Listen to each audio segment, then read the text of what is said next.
នេះគឺ KP ដៃដែលទេធ្លាប់តែពីមកលើរ៉េបនឹងគេស្មានមិនត្រូវលើផ្លូវដល់ត្រូវលោកពាក្យសំដីដូចជាកាវៃហើយថាវាហត់ជូរចត់សនមកថាមិនចាប់គុំទៅខំប្រឹងស្បត់ថាខ្លួនឯងនឹងគ្រប់10គិនឲ្យមកតែកប់នេះគឺកូនខ្មែរ every run into the top let me chop I just took everything I learn shit from the book but we getting papers take it up like a crook everything a bad boy man now my talk bitch I'm high ass shit with my fucking fresh look ពេលខ្ញុំដើរចេញក្រៅក៏មក flex សំដីពុកត្រូវតែហ៊ានតតាំងអ្វីដែលចង់ពាំងមុខ KBC ពងផាំងបើគេឲ្យកំពុងឆ្នាំខ្ញុំចង់ចែងចាំងបើខ្ញុំហ៊ានចេញទៅច្បាំងមិនសូវចេះស៊ីចូលពេលដែលឃើញស្រឡាំងកាព្រោះអ្វីកំពុងស្ដាប់ឲ្យធ្វើឲ្យអ្នកចងចាំ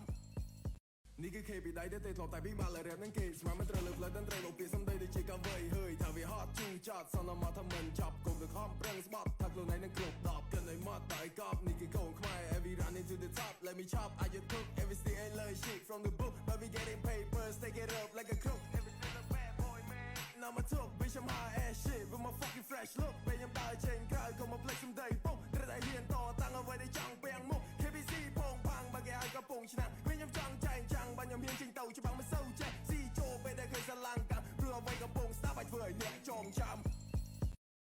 សម្រាប់បងប្អូនមានបញ្ហាអាចតាក់ទងមកកាន់ក្រុមជាងយើងខ្ញុំតាមរយៈលេខ Telegram នេះបាន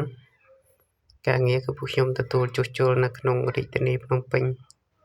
បងប្អូនអាចតាក់ទងបាន